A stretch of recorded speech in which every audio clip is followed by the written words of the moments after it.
Olá, sejam todos muito bem-vindos. E hoje a gente vai começar uma série de 4 programas onde eu vou explicar sobre bioenergia. Se você não puder acompanhar os programas aqui na rádio, eles vão ficar disponíveis lá no meu canal no YouTube. É só procurar Adriana Splendore, aproveita, se inscreve no canal, que todas as vezes que tem um conteúdo novo, você vai recebendo por lá. É muito importante a gente falar sobre bioenergia, mas sobre aspectos que não sejam do misticismo, esotéricos, né? Mas sim com uma visão mais acadêmica, com teses que foram publicadas, né, científicas, em revistas especializadas, justamente para tirar aquela aura, né, de coisa, né, que só o ocultismo, né? Só estudante de ocultismo pode conhecer. Então, está preparado para conhecer uma coisa nova? Então, vamos entender um pouquinho, né? Sem comer, a gente dura aí algumas semanas. Sem beber água, a gente dura aí uns dias. Mas sem respirar, a gente não dura, né, minutos. Então, isso significa que o principal alimento do nosso corpo é o ar que a gente respira. Se a gente vai olhar, né, nas outras culturas, a gente vai encontrar, por exemplo, no hinduísmo, eles vão chamar esse ar de prana. Se você vai estudar Ayurveda, né, as linhas aí de hinduísmo, eles chamam de prana. Se a gente vai para a linha chinesa, oriental, eles vão chamar de Qi. No Japão, Qi. Para os kahunas lá no Havaí, eles vão chamar de mana. Se a gente vai, né, mais anterior ainda, Hermes Trismegistro, ele vai falar de telesma. Se a gente vai estudar um pouquinho, William Reich falava da energia orgânica. Ocultismo vai falar de luz astral. Energia vital no espiritismo. Então, a gente vai ver esse tema abordado de diferentes formas, mas sempre falando da importância dessa, né, vamos chamar aí, né, energia vital para o nosso funcionamento do nosso organismo. Todas as terapias no Oriente, acupuntura, shiatsu, o reiki, massagens, qigong, eles se trata simplesmente do equilíbrio dessa energia, né, esse dar e receber essa energia no nosso corpo. É um fluxo mesmo, né? Se podemos acumular a energia vital, e sim podemos, mas precisamos, né, de treinamento para isso. Não vai acontecer de qualquer coisa. Aliás, eu gosto muito de ensinar meus pacientes 4 movimentos. O movimento de limpar essa energia, fundamental nos dias de hoje. Quando a gente sai daquela reunião mais carregada. Gente, às vezes um telefonema. E um telefonema para uma pessoa querida. Né? Não é alguém que não goste de você, nada disso. A gente conversa com uma pessoa querida, a pessoa está naquele dia mais pesada, mais triste. Na hora que a gente desliga o telefone, a gente percebe isso. Né? A minha energia mudou. Seria imperativo aprender a fazer um processo de limpeza vibracional. Depois a gente tem que aprender a captar energia. Eu limpei, agora eu vou captar energia, eu vou absorver energia para mim. Doar energia, e aí existem técnicas que são bem específicas para a gente aprender a fazer isso. Reiki, Qigong, o Jorei da Igreja Messiânica, o Passe do Centro Espírita, enfim, tem uma série de técnicas, né, cura prânica, que a gente aprende a doar energia. E o 4º movimento, se proteger. Vamos imaginar que eu vou ter que participar lá numa reunião da empresa, eu vou ficar fechada numa sala durante 2 horas com pessoas que estão ali num movimento já num tom de voz mais agressivo, numa energia já mais pesada, e eu tenho que me fechar. Eu não posso ficar aberta, vulnerável, ingênua, porque sim, essa vibração influencia imediatamente. Então, a gente tem que aprender essas atividades básicas, né, para começar a construir esse campo energético humano para a gente viver em harmonia com essa, né, realidade aí energética. Nós somos transmissores vibracionais. A gente capta, a gente doa energia, conhecendo o assunto ou sem conhecer o assunto, eu ainda estou captando e doando energia. Então, como tudo na vida, é melhor a gente estudar para saber o que está acontecendo ali, para identificar esses momentos, né? E não sofrer com eles. Então, Einstein, vamos lá atrás, gente, vamos fundamentar um pouquinho. Einstein, quando ele foi estudar a menor partícula de um átomo, ele estava crente que ele ia encontrar matéria. E a surpresa foi quando ele encontrou energia. Energia é elétron, e elétron vibra. Significa, gente, que tudo tem uma vibração. Essa caneta tem átomo, então ela tem uma vibração. Essa sala tem uma vibração. Eu tenho uma vibração. E a gente está em constante, né, troca energética, a gente faz empatia o tempo todo com isso. E claro que nós somos influenciados. Então, quer ver um exemplo, gente? Música. A música, né, imediatamente, ela muda o nosso campo vibracional, para melhor ou para pior, né? Ambientes. A gente chega em determinados lugares, a gente põe até a mão no peito. Ai, que lugar esquisito. Ai, que estranho isso aqui. Né? A gente sente. Ou então exatamente o contrário.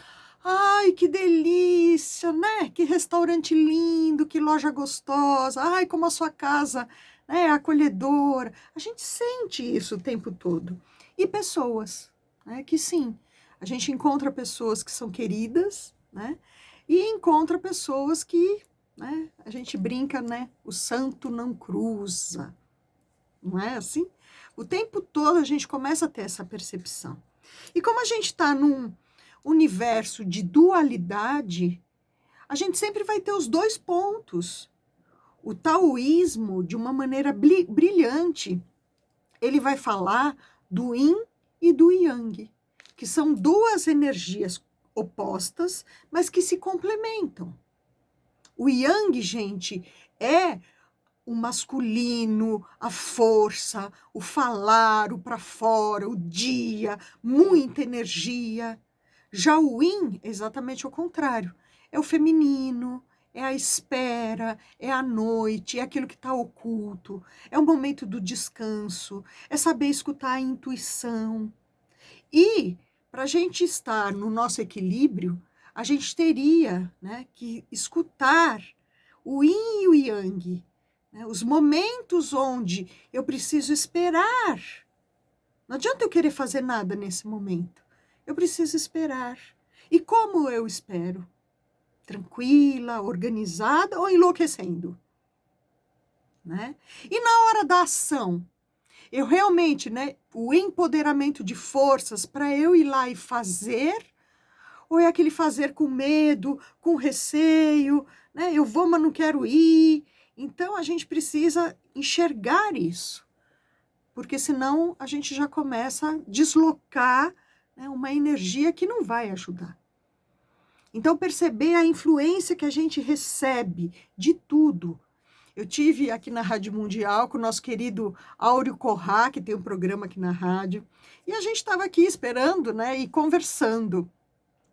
E o Áureo Corrá, ele é especialista em música New Age, né, tem um trabalho lindo aqui na rádio, e ele contando, né, que as músicas, teoricamente, elas são feitas de uma forma harmoniosa, respeitando a batida do coração. Tum, tum, tum, tum, tum, tum. Mas tem algumas músicas hoje, né, e algumas músicas eletrônicas e tudo mais, que vão funcionar num descompasso do coração. Elas vão ter um ritmo diferente do ritmo do coração. E que isso causa um cansaço gigantesco. Então, a gente está vendo isso, né, gente? A moçada aí que frequenta festa de música eletrônica, aquelas raves, né? Que depois, a hora que volta, às vezes precisa de uma semana para conseguir se recuperar do gasto energético que teve e nem percebeu, em função da música que eu ouvia. Gente, tem música hoje que a gente precisa tomar cuidado. Porque tem música que é tanta desgraça, mas tanta desgraça, que 3 minutos escutando aquela música coloca a gente lá no fundo do poço. Então não é pouca coisa, não é de qualquer jeito. A gente precisa prestar atenção nesses detalhes. Às vezes, né, eu chego da rua, eu tô cansada, a hora que eu abro a porta, que eu entro na minha casa, que deveria ser um lugar, né, harmônico, tranquilo, onde eu carrego minhas baterias, às vezes o que acontece é exatamente o contrário. Eu chego em casa e eu conto em bagunça, sujeira, gritaria, palavrão, desarmonia. Ou seja, aquele lugar que deveria ser sagrado, né, o porto seguro, é exatamente aonde eu passo mal. Eu vou trabalhar e eu melhoro no meu trabalho, né? Porque é na minha casa que está tendo desequilíbrio. Então, vamos começar a observar? É bem simples, gente. Para, respira e sente. Como eu estou? Como eu estou aqui nesse lugar? Como eu estou agora que eu estou aqui falando com a minha amiga no telefone? Como eu estou nessa reunião aí com toda a diretoria da empresa? Se percebe? É imperativo a gente começar a fazer essas pausas ao longo do dia para se perceber. Por isso que eu bato tanto na tecla, né, da inteligência emocional, inteligência emocional. Porque se eu não me conheço, se eu não me percebo, quem vai fazer isso por mim? Ninguém, né, gente? Claro que ninguém. E quem vai fazer esse ajuste? Não tem também. Então, eu começo a ter uma série de sintomas, e um dos primeiros é um cansaço, um desânimo, porque eu estou sem energia, perdendo energia. E uma coisa muito importante que a gente precisa entender é o que a gente chama de egrégora. Egrégora é um grupo de pessoas, quando se reúne com um objetivo, seja ele qual for, ali está sendo criado uma egrégora. Existem egrégoras extremamente saudáveis e egrégoras extremamente nocivas. É isso que eu quero que você comece a olhar. Vamos dar exemplos? Igreja. Né? Tem igreja, e não são todas as igrejas que são iguais, gente. Tem igreja que a gente entra e realmente você sente que você está sendo acolhido, que ali é um lugar de introspecção, que aí é um lugar, né, de inspiração, de paz interior. Tem igreja que você entra e você já começa a passar mal. Por quê? Porque a energia está muito carregada. Gente, torcida de futebol, né? Como é que é a gente estar lá na arquibancada, né, do Corinthians, da Gaviões da Fiel? Como é que é a energia desse lugar? E todo mundo cantando lá o Bando de Louco, né? Como é que é essa energia? Mesmo que você não seja corintiano, eu não sou corintiana, mesmo que a gente não seja, a hora que a gente chega, a gente é contaminado por essa energia. É uma vibração, né? Tá todo mundo pulando, tá todo mundo irradiando ali uma eletricidade mesmo. E você é contagiado por aquela alegria, né? E dá vontade de cantar também. Mas vamos pensar, gente, e uma prisão? Como é que é a energia, a egrégora de uma prisão? Péssima. E um hospital? Né? Cemitério, então. Aí tem um monte de gente que vai falar assim, Adriana, eu nem entro em cemitério, porque eu passo mal. O que é esse passar mal em cemitério, gente? O cemitério tem uma egrégora de tristeza, né, de pesar, de o luto ali, né, o distanciamento de pessoas queridas. E se a gente entra num cemitério aberto, sem proteger, né, a nossa sensibilidade, muitas vezes a gente capta essa energia. E sim, eu vou sair de lá assim, ó, exausta, muito cansada. Então, e isso, gente, é um dos fatores que influenciam na síndrome do pânico. As pessoas que têm síndrome do pânico, na hora da crise, não é só uma questão física, emocional. São os 3 campos: físico, emocional, energético. E muitas vezes, na hora da crise, abre, né, essa sensibilidade e a pessoa vai falar: olha, eu vi um vulto, eu escutei uma voz, eu senti que eu fui tocada. Ela vai relatar isso. Porque sim, está acontecendo.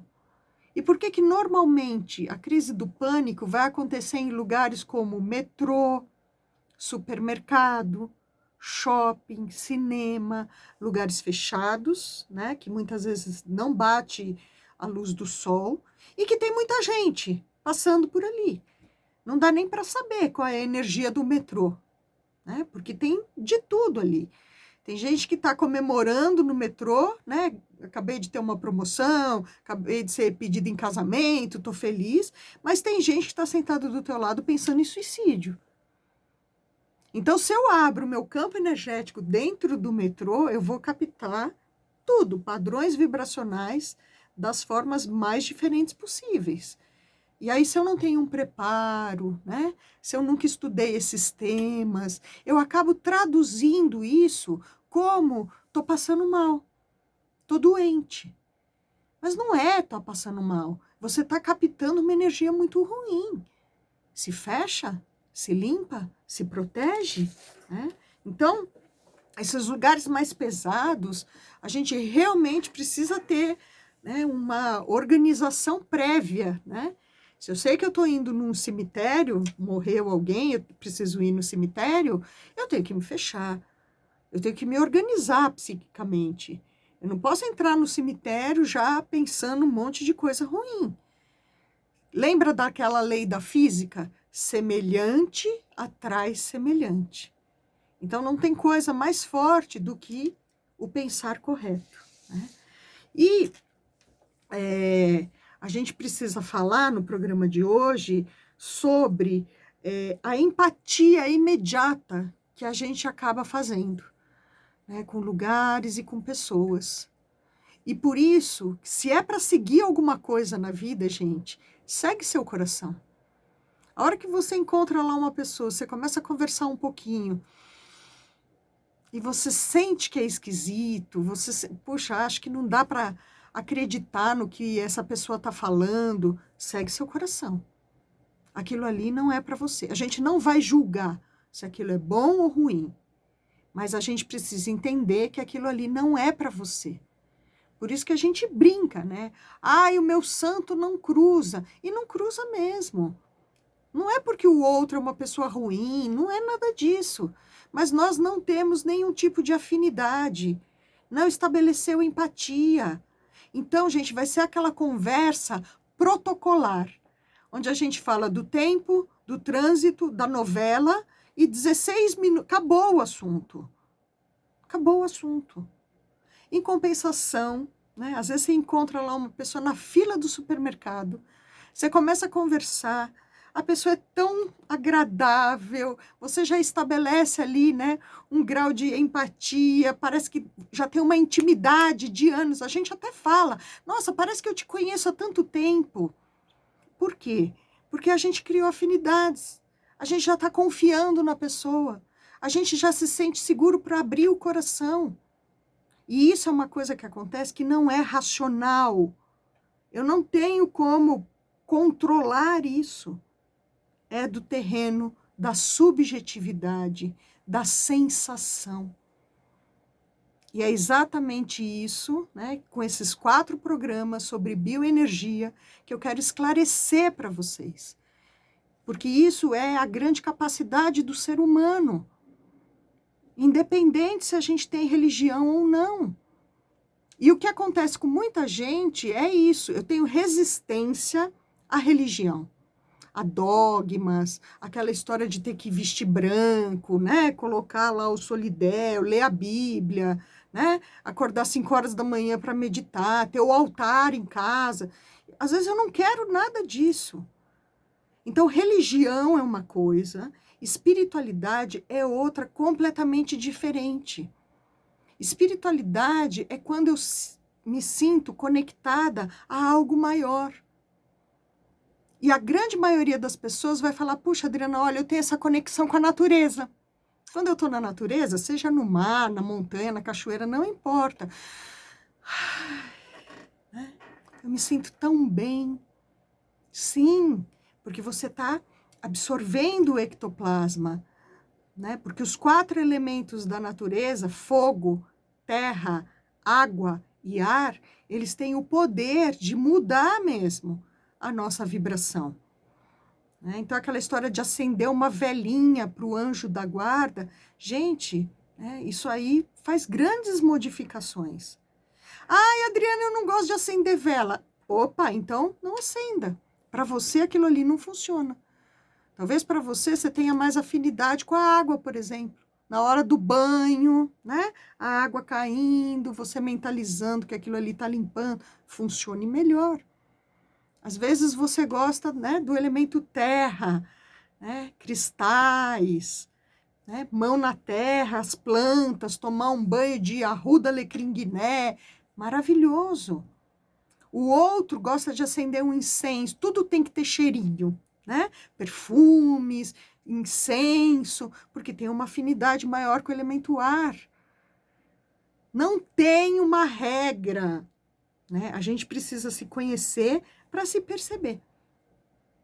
E hoje a gente tem o conceito do campo morfogenético, que é uma pesquisa realizada pelo Hubert Sheldrake, que vai falar exatamente disso. A gente percebe esse campo que está à nossa volta. Ele é muito utilizado nas constelações familiares, né? O facilitador, ele precisa ter esse preparo, essa sensibilidade, para perceber esse campo morfogenético que aquela pessoa está inserida. Então, se você for pesquisar, bota lá no Google, campo morfogenético, né? Vai vir toda a pesquisa do Sheldrake, maravilhosa. E a gente tem já hoje, né? Então, pesquisas importantes nessa área. A gente tem o Dr. Masaru Emoto, que vem sempre para o Brasil, e que fez uma pesquisa maravilhosa com os cristais da água. Eu vou falar um pouco mais sobre esse assunto no nosso próximo programa. Então, lembrando, são 4 programas para falar sobre bioenergia. Não deixa de acompanhar. Se você não consegue escutar aqui pela rádio ou quer escutar de novo, vai lá no meu canal no YouTube, Adriana Splendore. Maiores informações, gente, pode me mandar um WhatsApp. O meu celular, o prefixo é 11 9 6430 9702. Vou repetir. 9 64 30 9702. Eu atendo com a psicologia transpessoal, que é o ramo da psicologia que nasce na década de 60 justamente para validar, né, os estudos desses fenômenos. Então, né, manda uma mensagem, vamos marcar uma sessão para entender o que está acontecendo com você, quais são as suas queixas. As sessões, elas são online, então fica fácil para todo mundo. Queria agradecer muito a companhia de vocês, desejar uma excelente semana, muita paz, muita luz e até nosso próximo encontro. Você